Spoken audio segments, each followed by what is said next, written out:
Hi, what's going on, people? Welcome back to my channel. I'm gonna do 5 things that I learned from watching Liverpool versus Nottingham Forest. The game's literally just ended, and can I say that was one of the most entertaining back and forth games I've watched this season. Honestly, spectacular. Now, before I even get into the video, make sure you like, comment, and subscribe. Let me know anything that you've learned from watching that game, if you did watch the game anyway. There was a few other games that were on today. I think City, Brentford, Chelsea, Bournemouth, and I think Fulham, West Ham. And I think West Ham actually got the win on that game.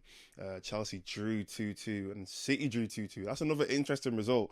But let me know if you want to know my opinions on the other games that went on today. But anyway, let's get into this video. The first thing that I learned is Nuno is cooking. Now, one thing that I hate, or I don't really like to see anyway, is when a team that people don't necessarily expect to do that well, like for example a Nottingham Forest, they perform like this in a season. Even a team like Bayern Leverkusen, you know, another team that last year went unbeaten. Not a lot of people thought they were going to be that good, and they had this great kind of team and this great kind of chemistry in the team with a good coach, and all of a sudden in the summer everything gets broken up. You know, all the big clubs come and snatch and pick which players they want here and there. No, like, let Nuno cook. Like, there's something very good happening right now, something great happening right now with this Forest team. I mean, I'm going to speak about a few of the other players later on in the video for some other points, but Nuno is cooking. Like, there's something clearly good happening at Nottingham Forest, and it's not just about the talent of the team.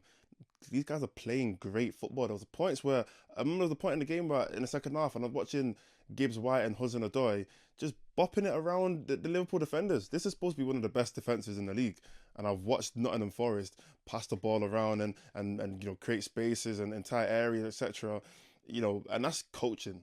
You know, that's the manager, that's the coach, and these guys seem like they think they could probably go and win this league.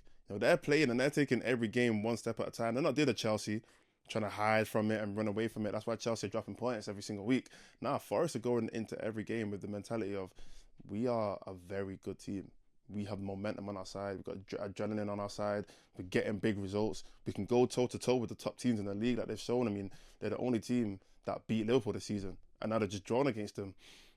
I think, listen, Nuno is cooking. So please, next season, don't all the big teams go and grab their best players, unless it's United. Unless it's United, but everybody else, leave them alone, let them cook. Number 2, Forest have talent. Like, they have talent in their team. I mean, Anthony Elanga, what a pass, you know, to Chris Wood for that opening goal.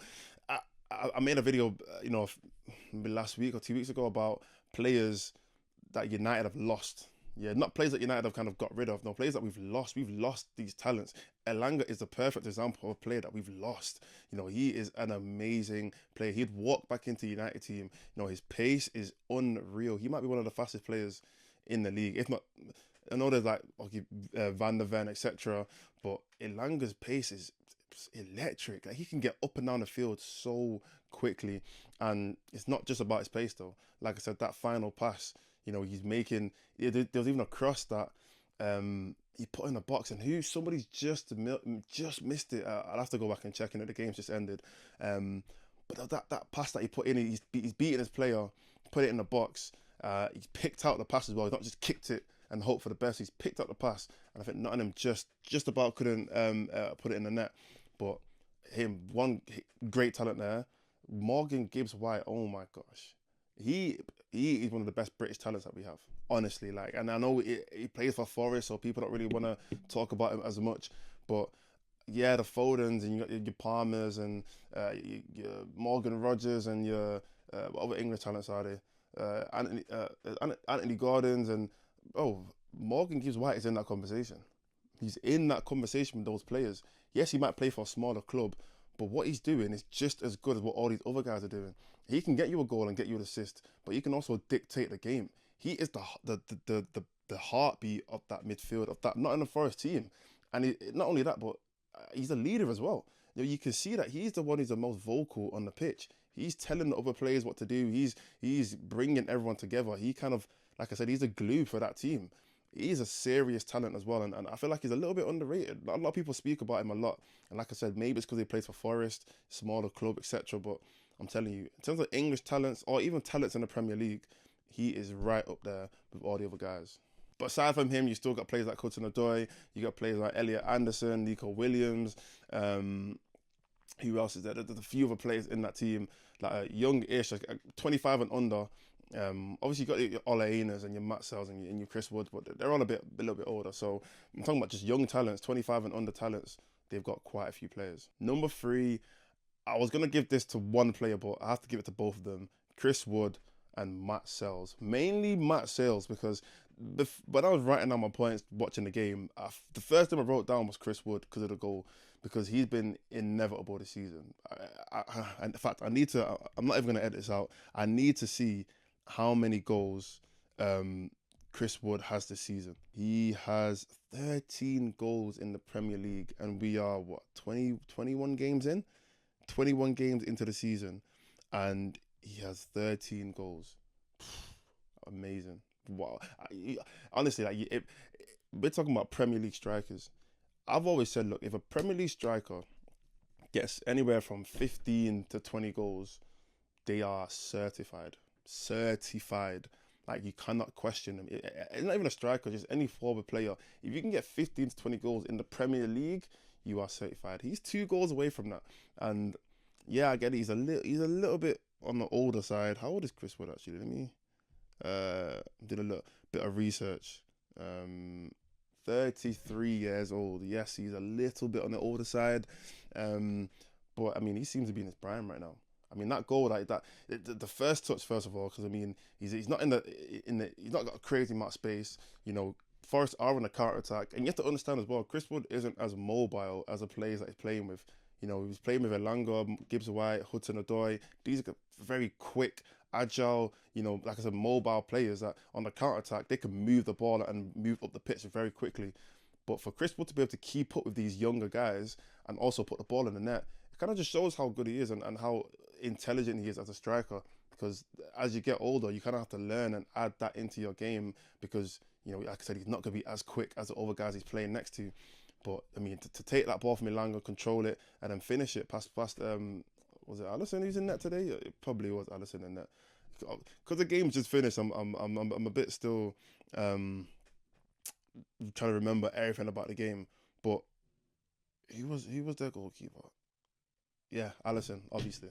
But yeah, for him to finish it past Alisson like that, an amazing finish. So yeah, Chris Wood, but also Matt Sells. Wow, what a performance. Huge saves. I mean, the save from Salah, there was a save where the ball's like around the box and he kind of just run out because the box is kind of full, like everyone's in the box, and he's kind of just run out and you know, made himself big, and another huge save.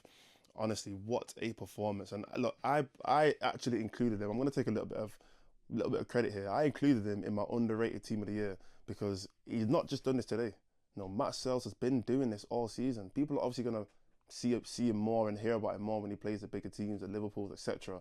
But Matt Sells has been an incredible keeper for Forest all season. He's been the reason, and I said this in my underrated video, he's been the reason why they've been able to keep in games like this. You know, a game where Liverpool had so many chances, very easy for Liverpool to win this game. Very easy. In fact, for most other games, Liverpool probably would have won. You know, might have won 2-1, 3-1, 4-1. But Matt Sells is what's saving Forest time and time again. Yes, they've got the attacking talent, but don't forget what's happening in net, because he is a super special player for them and a super important player for them. So I've got to give my credit to Matt Sells and Chris Wood. Number 4, Liverpool aren't unstoppable. I mean, the last 3 games now, they've drawn to Forest, they just lost to Tottenham in the Carabao Cup, and then they drew to United. That's 3, in my opinion, not the greatest results for Liverpool. I mean, United, let's be honest, everyone thought they were going to beat us, but we came there and somehow got a result at Anfield. Tottenham are just above United. I think they're like 1 point above United. They're not having the greatest season either. And then yeah, Forest did beat them earlier on in the season, so everybody knew this was going to be a difficult game for them. But they're not unstoppable, and that kind of leads me into my next point. Forest could win the league. My 5th point: Forest could win the league, and I know it sounds crazy because let's be honest, last season Forest were not even, I don't think they were even a top half team. They were not in the conversation for being anywhere near the title. But why not? Why not? Why can't Forest win the league? I mean, we've seen it happen. Yes, the Leicester season was a bit of a anomaly. It was like a one in a million kind of, thing that's happening in Premier League football. Probably the greatest thing that's ever happened because of how, you know, unreal and how unexpected it was. But Forest are not only playing good football, they don't have a lot of injuries. They're very consistent, good coach. They've got a great spine of the team. The goalkeepers, centre backs, midfielders, and the attackers. There's no real weak side of Forest. Everything kind of gels. They're getting huge results. They've clearly shown that they can go toe to toe with a team like Liverpool. Why can't they win? Why can't they win? In my opinion, so far, Forest have been the second best team in the Premier League. That's from what I've seen. They've been the second best team in the Premier League behind Liverpool. But if they're taking points away from Liverpool, you never know. I think if anything, if there was a team that could take the title off Liverpool this season, it's looking like it's Nottingham Forest. But that's the 5 things that I've learned from this game. Obviously, there's a lot of other things I could have went into. Quite a few players that also had great games. And to be fair, on the Liverpool side, quite a few stinkers. I feel like Trent had a little bit of a stinker today as well. Liverpool seemed a bit rattled in this game. Like they couldn't hack the pressure. They couldn't understand or fathom how Forest are doing this. But that's a whole nother conversation. Maybe I'm gonna do another video tomorrow. Actually, no, I've got a video planned for tomorrow. So maybe the day after, on a few more things that I've learned from certain teams in the Premier League, especially like the other games that happened today. So let me know if you want to see that. But yeah, make sure you like, make sure you comment, like I said, and make sure you subscribe for more videos. I'm gonna see you tomorrow.